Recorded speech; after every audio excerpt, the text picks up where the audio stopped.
Welcome back to Think, the podcast with me, Dylan Schreibman. This is episode 3. I am so happy that you are here. Thank you for joining me for another conversation. Today's topic that we are thinking about, fighting for LGBTQ plus rights in this country. When this podcast is released, it will be a week since the second administration has begun. I am taping this a few days earlier, so it will be just under a week from start to tape. Nonetheless, it has been a rough and scary week for America. I would say that I'm shocked, but this was his plan from the beginning. His campaign trail expressed this platform of hateful rhetoric. For example, the MSG rally, not to mention his first administration and even before that. This is a serious time to take stock of what's going on in this country and to peacefully protest, to resist, to come together as a community. I do want to let you know this is always a safe space for the LGBTQ plus community to come together.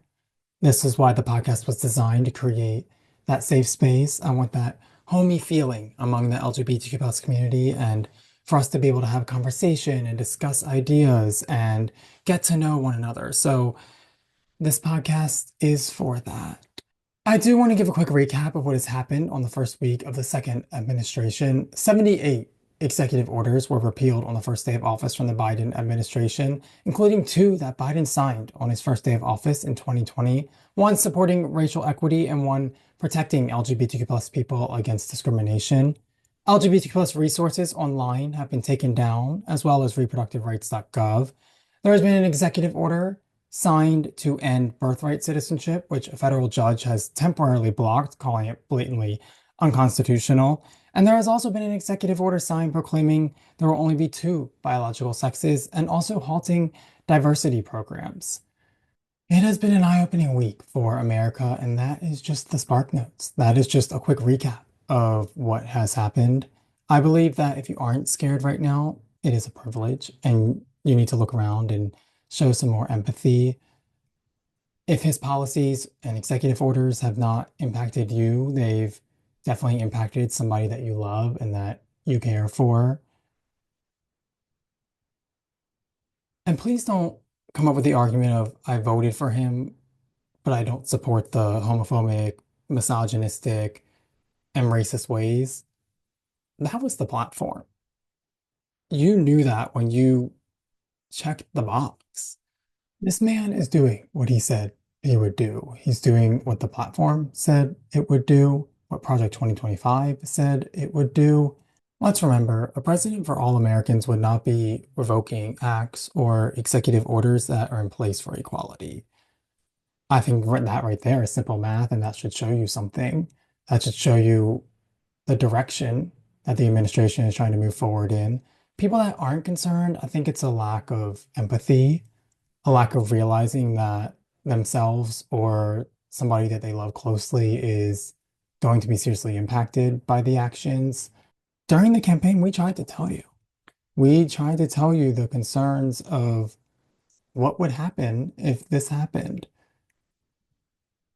We tried to make the hateful platform clear compared to a platform from Kamala Harris that was joyful. I do miss her campaign and the joy and the hope of her campaign and what it brought.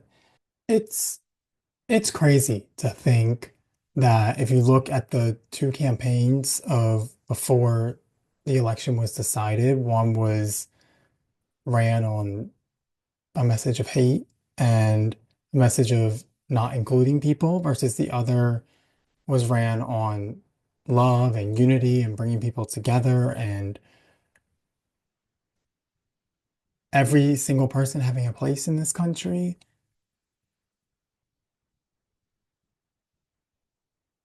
I'm still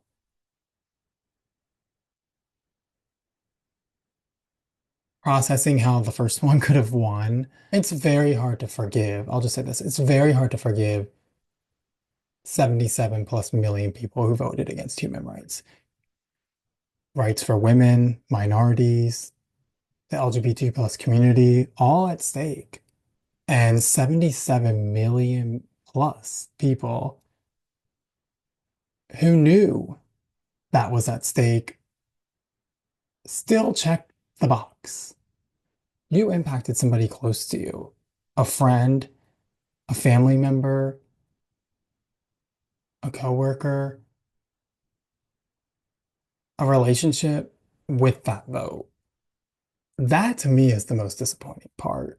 The lack of empathy this election showed.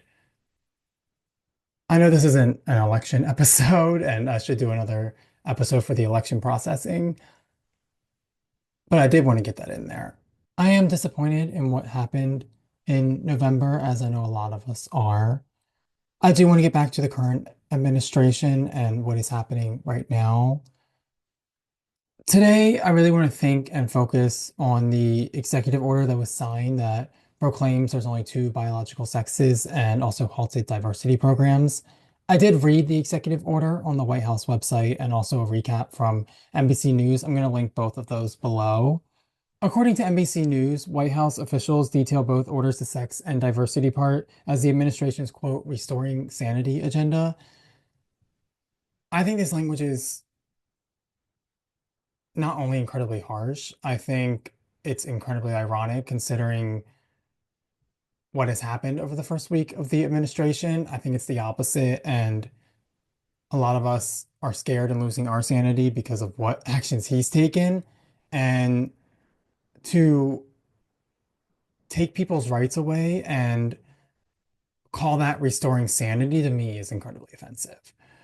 You're attacking a community and using a blanket agenda to call this like, oh, we're going to put all this under one restoring sanity agenda. That's hurtful to a lot of people. People that just want to live their lives and be authentically them. You're claiming you need to take that away and restore sanity. That doesn't make sense to me. We need to restore sanity by getting you out of the White House. To act like it's this illegal thing and you're bringing the world back to order is incredibly harsh. You are allowed to live your life, let other people live theirs. I do want to point out the article also said in 2022, the Biden administration allowed US citizens to select gender neutral X on passports. And Tuesday, the day after the inauguration, the State Department website revoked this on the website, redirecting to a general US passports page. I do want to say I did see something with the ACLU that current passports that have already been processed may not be impacted. So I do want to point that out. But there is concern now that if people with gender neutral marked passports leave the country, they may not be able to get back in. A little bit more about this executive order. It prevents taxpayer funds from being used for gender transition in healthcare, and it also directs federal agencies to rescind documents that are inconsistent with the order, including but not limited to supporting transgender youth in school, confronting anti-LGBTQI plus harassment in schools, a resource for students and families, and White House toolkit on transgender equality. While they seem like documents, that is actually really scary to read and really scary for the LGBT plus community, especially the trans community. Removing documents that teach equality and anti-harassment for our community. Kids are taught homophobia. Kids are taught racism. Kids are taught transphobia. If this is what the president is ordering at the top of the free world, removing documents with language like supporting transgender youth, confronting anti-LGBTQI plus harassment, the toolkit on transgender equality, when are kids going to be taught this? If kids are taught to be kind and accepting of one another, no matter gender identity, sexual orientation, etc.,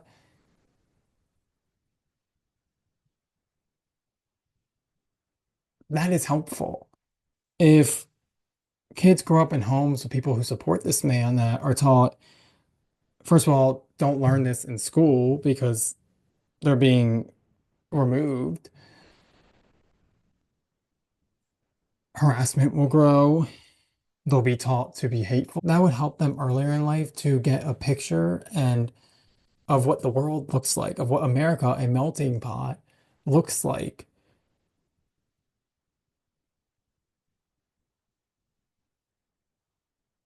That right there, removing, and I'm sure he removed, I think he removed more documents, but that right there, just removing three of those documents should tell you that he is not a president for all Americans. A president for all Americans would not be attacking an entire community with an executive order. A president like that does not want equal rights for everybody. Let's be clear. The order also said that DEI policies will end within 60 days. And I do want to point out a White House official called it, quote, very fitting to be signed on MLK Day, saying, quote, order is meant to return to the promise and the hope captured by civil rights champions that one day all Americans can be treated on the basis of their character, not by the color of their skin, end quote. If you are repealing executive orders that support racial equity that Biden signed, and also ending DEI, I don't see how you're trying to I don't see how you're trying to help all Americans. DEI is meant to make institutions more racially and socially inclusive. I do want to point out the article also says that corporations such as Meta, McDonald's, Walmart have announced that they're ending some or all of their diversity practices.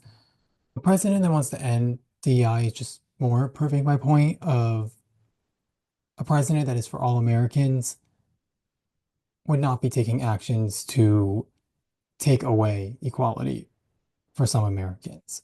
The NBC News article did have a great quote from an LGBTQ plus legal advocate that I did want to share as it's kind of paints a picture of what's going on in my mind and how I'm reacting and what I'm thinking. Jennifer C. Pizer, who is the chief legal officer at Lambda Legal, said, quote, the president can't, with a wave of a pen, change the reality of who people are and the fact that we as a community of people exist. We have equal protection rights just like anybody else does, end quote. No one person, including the president, should have the power to take a pen and say the LGBTQ plus community does not exist. We do exist. We are a community. We are here, and we all deserve equal rights like everybody else. I will say this till I'm blue in the face.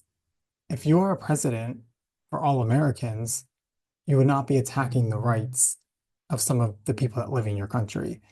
People are going to be part of the LGBTQ plus community no matter what a president says. That's just a fact of life. In 60 years, people will still be a part of the LGBT plus community. That's just part of the nature. And for somebody to try to take that away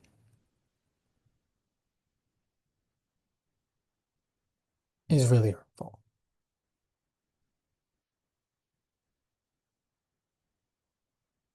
For people who you thought supported you to condone that is also really hurtful. We're here, we're queer, so get used to it. As I mentioned, I did read the executive order on the White House website proclaiming there will be two biological sexes moving forward. I did want to go through some of it and make you aware and present what is going on. Disclaimer, I am not a lawyer. I'm just giving my reaction and my opinion to what I think from what I read from the order. To begin, the order says, quote, defending women from gender ideology extremism and restoring biological truth to the federal government. What extremism? I don't consider people living as who they are to be extreme. And then it goes on to say, quote, who deny the biological reality of sex have increasingly used legal and other socially coercive means to permit men to self-identify as women and gain access to intimate single-sex places and activities designed for women. This is wrong. This part of the order to me is just making trans people seem like animals. And maybe that's to paint this picture to his base, so they're using extremely harsh language, which I don't agree with.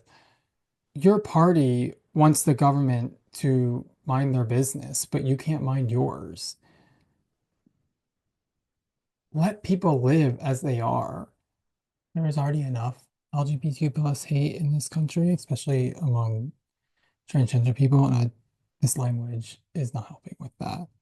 It also goes on to say, quote, the erasure of sex in language and policy has a corrosive impact not just on women, but on the validity of the entire American system. Basing federal policy on truth is critical to scientific inquiry, public safety, morale, and trust in government itself. America is a melting pot. So you are erasing trans people's identities and saying it will benefit the entire American system. I think it's the opposite, actually. I think if you allow people in the queer community to be who they are, especially trans people, that will benefit the entire American system. Allow people to be who they are.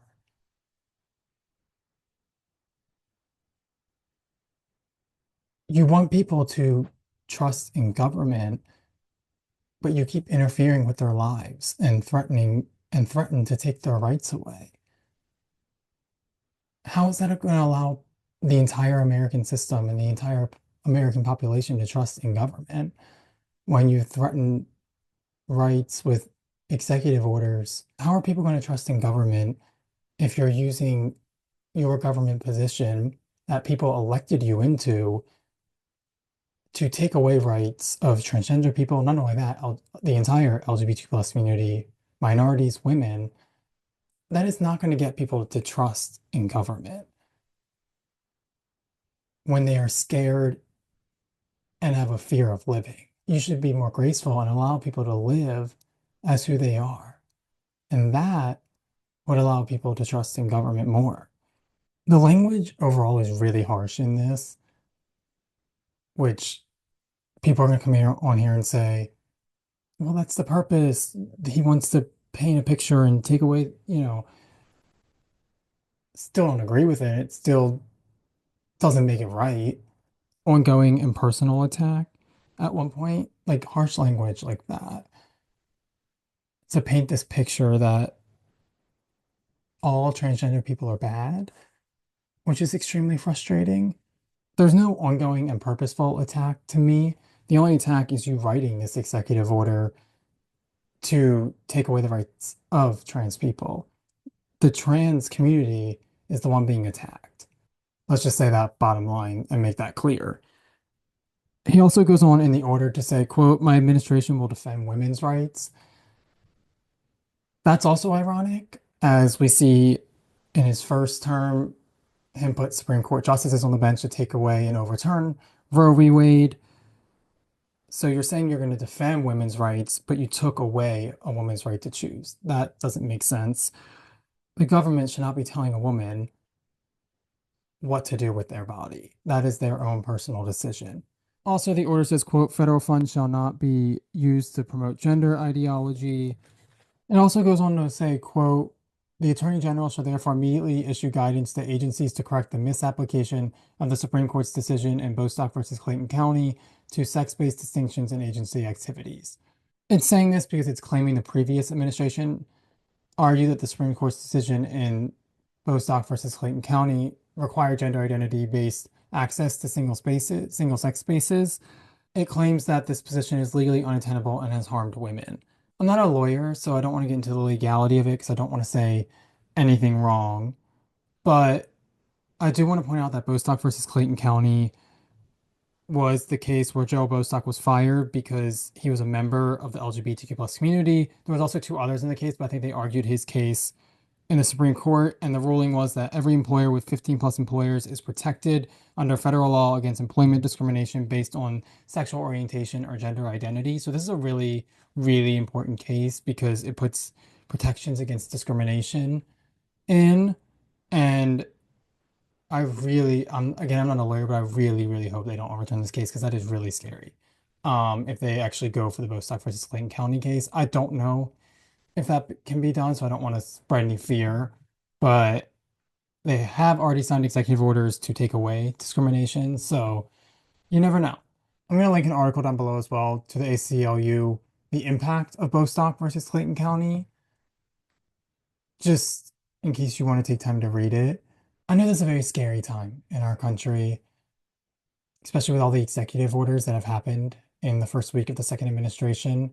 A lot of them target the LGBTQ plus community. I do not have all the answers moving forward, but I encourage you to seek community. I encourage you to, especially my LGBTQ plus people, to support one another.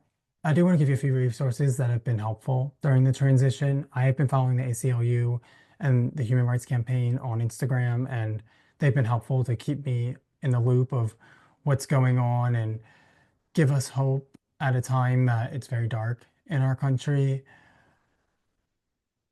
I do want to say this again. This podcast will always be a safe space for the LGBTQ plus community to have conversation, to come together, to support one another. I will say this, I will never let a president have me ashamed to be a part of the LGBTQ plus community. I'm proud of our community. I love our community. We exist, we're here, and we're queer, and we will keep fighting. I have come too far in my personal journey. I hid who I was for a very long time, and I could not be prouder to be a part of this community. And we will make our voices heard. I do want to wrap this up, but again, this is a safe space for my LGBTQ plus community. I love you. I see you. I accept you. We're here and we're queer to stay. I'll see you next time.